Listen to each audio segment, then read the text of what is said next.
नमस्कार साथीहरू, आजको यो यात्रामा हामी सुरु गर्दैछौँ एउटा रोमाञ्चक ट्रिप। काठमाडौँको व्यस्त सहरबाट सुरु भएको नेपालको सुन्दर नगरकोटसम्मको यात्रा। काठमाडौँको चहल पहल अनि नगरकोटको शान्त पहाडी दृश्य, यी सबै अनुभवहरू हामी आजको यात्रामा सँगै हेर्नेछौँ। यो केवल यात्रा मात्र होइन, यो एउटा अनुभव हो जहाँ बाटो, मान्छे, संस्कृति र प्रकृतिले हामीलाई नयाँ कुरा सिकाउँछ। तयार रहनुहोस् साथीहरू, किनकि आजको यो भ्लगमा हामी धेरै रमाइलो पलहरू, नयाँ ठाउँहरू र यादगार क्षणहरू सँगै एक्सप्लोर गर्नेछौँ।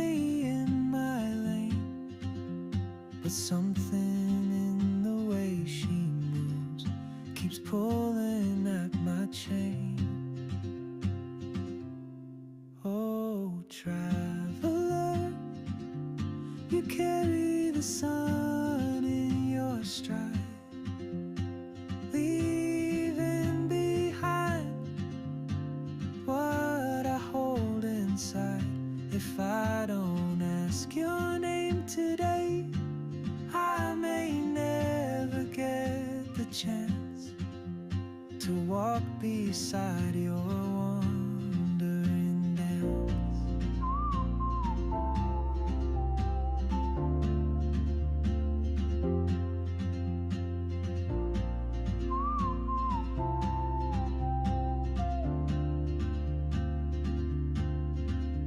She hums a tune I've never heard in languages I can't speak. She writes down cities on a river and dreams she'll never keep. I sip my coffee, miss my cue, still anchored by my fear. But time rolls on like open roads, and soon she won't be here. Oh, traveler, you carry the sun in your stride, leaving behind what I hold inside.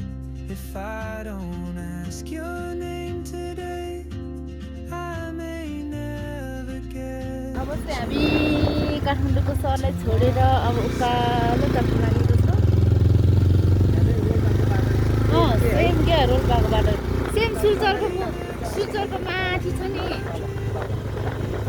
Kathmandu सहर त तल रहिसक्यो।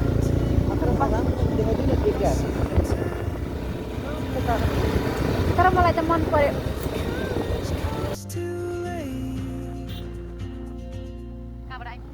Oh, traveler, the world is your open gate, and I just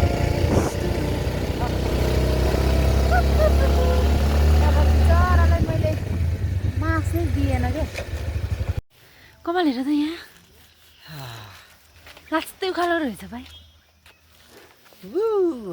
Nagarkot घुम्न आएको है त।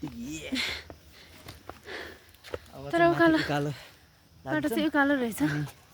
त्यहाँ तल चाहिँ देखिँदैन, देखिन्छ। यसरी मात्रै हो, तल त्यो गेट त्यहीँनिर सबै बाइकहरू रोक्ने। यहाँदेखि चाहिँ उकालो लाग्दो रहेछ होइन। धेरै टाढा पनि छैन, नजिकै हो। अब म पहिलोचोटि आएको अनि म्याप हेर्दै आएको, भ्युटाहरू यही त रहेछ। गर्लफ्रेन्ड र बोयफ्रेन्ड आउने रहेछ, केटाकेटी हो।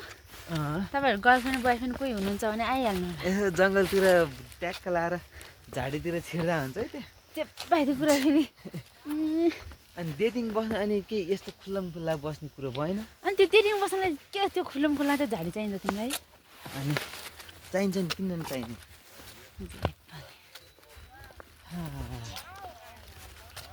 रहेछ त यहीँ।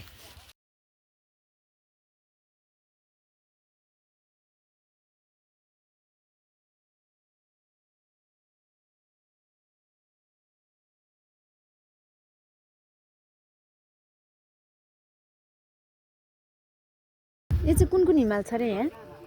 धेरै नि, गणेश गौरीशङ्कर हिमाल, गणेश हिमाल, उतातिर रे धेरै मनासले पारितिर गौरीसँग त उता होला सायद। अनि सगरमाथा पनि त्यही साइडतिर हो।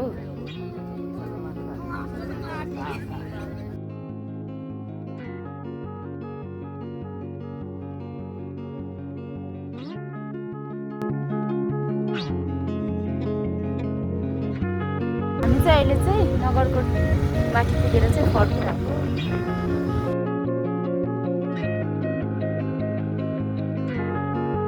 काठमाडौँको भिडबाट निस्किँदै मनको शान्तितिर हिँडिरहेको जस्तो लाग्यो। नगरकोटको बाटोमा हरेक मोडले नयाँ सपना देखाउन थाल्यो। हावाको स्पर्शले थकाइहरू सबै बगाउँदै लग्यो। टाढा हुँदै सहर नजिक आउँदैछ प्रकृतिको माया। यो यात्रा मात्र होइन, मनको एक नयाँ सुरुवात जस्तै लाग्यो। नगरकोट पुग्दा आकाश पनि झन् नजिक आए जस्तै लाग्यो।